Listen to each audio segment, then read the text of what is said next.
अगर मैं कहूं आपसे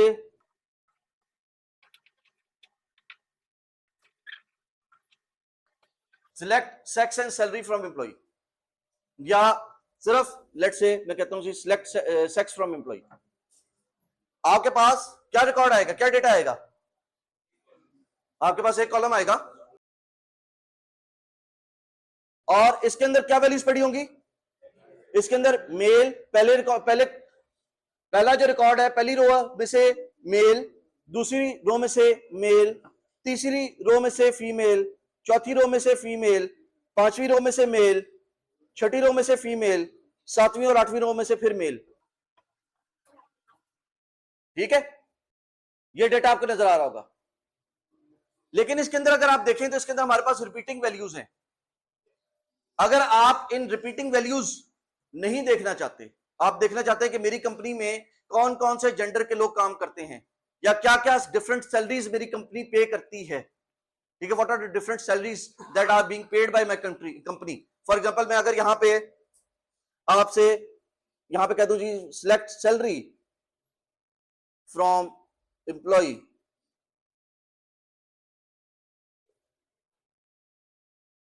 सो आपके पास एक कॉलम बनेगा, उसके अंदर सैलरी पड़ा होगा। ठीक है, यहां पे आपके पास 30 के, अगर कहीं पे गलती कर रहा हूं तो मुझे बता देगा, फिर 40 के, फिर 25 के, उसके बाद फिर 43 के, अगला है जी 38,000, उसके बाद अगला रिकॉर्ड है 25,000, फिर है हमारे पास फिर 25,000 और फिर 55,000। ये 8 वैल्यूज मेरे पास पड़ी होंगी, ये 8 वैल्यूज डिस्प्ले हो रही होंगी। लेकिन मेरा सवाल ये था कि what are the different salaries that are being paid by my country, by my company, not my country, by my company. तो इसके अंदर आप देखिए 25,000 3 मरतबा रिपीट हो रहा है। ठीक है, मैं चाहता हूं कि 25,000 का रिकॉर्ड सिर्फ एक मरतबा आए। आप सिर्फ यूनिक वैल्यूज हासिल करना चाहते हैं तो आप यहां पे एक लफ्ज लिख दें, डिस्टिंक्ट। डिस्टिंक्ट डिस्टिंक्ट क्या करेगा? तमाम कॉलम की वैल्यूज को यूनिक कर देगा। जो कॉलम डिस्प्ले हो रहे होंगे वो रिपीटिंग वैल्यूज नहीं डिस्प्ले करेंगे। सो इस केस के अंदर पहली मरतबा 25,000 जो है वो डिस्प्ले होगा, लेकिन दूसरा और तीसरा 25,000 डिस्प्ले नहीं होगा। दूसरा और तीसरा 25,000 डिस्प्ले नहीं होगा। सिमिलरली अगर मैं यहां पे सेक्स से पहले डिस्टिंक्ट लगा दूं तो यहां पे मेल शो होगा, ये वाला मेल शो नहीं होगा, ये फीमेल शो होगा, बाकी ये वाली वैल्यूज शो नहीं होंगी। सिर्फ पहली मरतबा जो मेल आया, पहली मरतबा जो फीमेल आया, सिर्फ वो शो होगा, बाकी रिकॉर्ड, बाकी डेटा शो नहीं होगा। सिमिलरली अगर मैं आपसे कहूं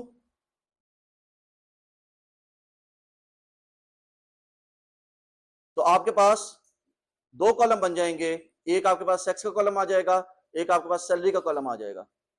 सेक्स के कॉलम में आपके पास male, male, female, female, male, female, male, male होगा, और यहां पे आपके पास 30 के, 40 के, उसके बाद फिर 25 के, फिर 43 के, फिर आपके पास 25 के, सॉरी 38 के, फिर आपके पास 38 के था, फिर आपके पास 25 के था, फिर आपके पास 25 के था, और फिर आपके पास 55 के था। ये आपके पास डेटा था। ठीक है, अब अगर मैं यहां पे डिस्टिंक्ट का लफ्ज लगा दूं, यहां पे डिस्टिंक्ट का लफ्ज लगा दूं, TINCT, TINCT, डिस्टिंक्ट। ठीक है, अगर मैं यहां पे डिस्टिंक्ट का लफ्ज लगा दूं तो क्या होगा? मेरे पास नहीं, MF तो सिर्फ उस वक्त आता है जैसे मैं सिर्फ सेक्स का कॉलम मांग रहा होता। अब मैंने 2 कॉलम मांगे हैं, इन दोनों कॉलम्स का कॉम्बिनेशन यूनिक करेगा, इन दोनों कॉलम्स का कॉम्बिनेशन यूनिक करेगा। और यहां पे देखिए मेरे पास फीमेल 25,000 और फीमेल 25,000 2 मरतबा आ रहा है। ठीक है, सो अब मेरे पास फीमेल 25,000 1 मरतबा आएगा, बाकी सारे रिकॉर्ड्स आएंगे।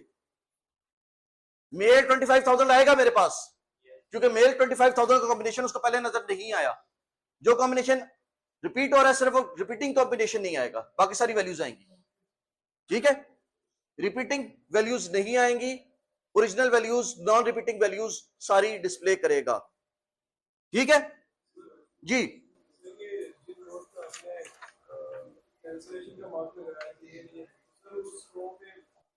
आपको डिस्प्ले सिर्फ 2 रोज होंगी, डिस्प्ले और 2 रोज होंगी, आपको और कोई रो डिस्प्ले ही नहीं होगी। ठीक है जी, चेनिंग होगी। अच्छा जी, कभी कभार ऐसा होता है कि आप वैल्यू चाहते हैं कि किसी रेंज के अंदर हो। फॉर एग्जांपल आप कहते हैं जी सैलरी जो है वो 30,000 से ज्यादा हो और 50,000 से या 45,000 से कम हो। सो you want the value to be in a particular range, value in some range। ठीक है, आप कहते हैं जी salary more than 30K and less than 45K।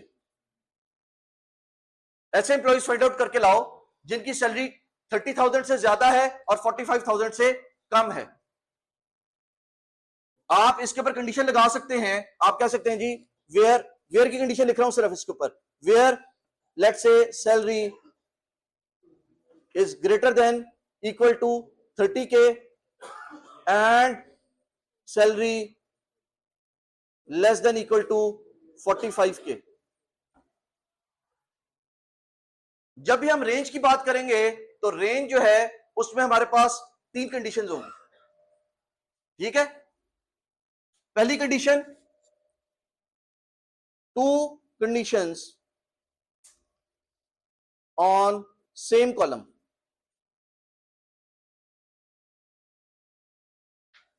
दोनों कंडीशंस सैलरी के कॉलम पे लग रही हैं। Number 2, both conditions joined by and। ये भी हो रहा है, 2 कंडीशंस लग रही हैं, दोनों सेम कॉलम के ऊपर लग रही हैं और एंड के साथ ज्वाइन हो रही है। और तीसरा case, 1 condition is greater than equal to and second condition is less than equal to। पहली condition greater than equal to की होगी और दूसरी condition less than equal to की होगी। ये 3 चीजें होंगी तो आप कहेंगे कि मैं डेटा को किसी रेंज के अंदर, किसी रीजन के अंदर डेटा को फाइंड आउट करना चाह रहा हूं कि जी ये लिमिट्स हैं, इस लिमिट के अंदर कौन सा डेटा आ रहा है। So you can replace this condition, ये जो मैंने ये where salary greater than 30K and salary less than 45K लिखा है, इसको आप रिप्लेस कर सकते हैं with between 30K and 45K। आप बाकी आप एक उसी तरह आ जाएगी where salary between 30K and 45K। तो इसको पढ़ना और इसको समझना आसान हो जाएगा।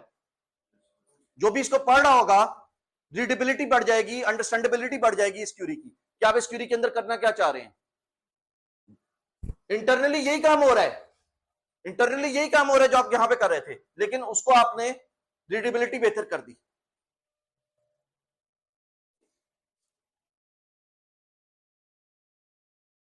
सिमिलरली हो सकता है कि आपसे कहा जाए कि वैल्यू इन किसी, ये जो वैल्यूज दी गई हैं इनमें से किसी पर्टिकुलर वैल्यू से मैच करनी चाहिए। आपको जो वैल्यूज बताई गई हैं उन वैल्यूज में से किसी पर्टिकुलर वैल्यू से मैच करनी चाहिए। फॉर एग्जांपल मैं आपसे कहता हूं कि जी लेट्स से ऐसे एम्प्लॉइज फाइंड आउट करो जिनकी सैलरी या तो 30,000 हो या 40,000 हो या 55,000 हो। ऐसे एम्प्लॉइज फाइंड आउट करो, और ये भी हो सकता है उनमें से कोई वैल्यू एग्जिस्ट ना करती हो। लेट्स से मैं कहता हूं जी 42,000। ऐसे एम्प्लॉइज फाइंड आउट करो, फाइंड एम्प्लॉइज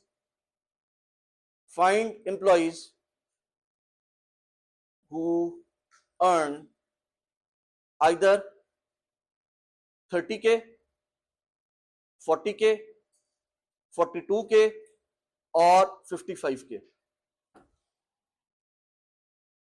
सो इसकी आप कंडीशन क्या लिखेंगे? इसकी कंडीशन आप लिख रहे होंगे select asterisk from employee where salary is equal to 30K, sorry 3K नहीं है, 30K, और salary is equal to 40K, और salary is equal to 42K, और सैलरी इक्वल टू 55K।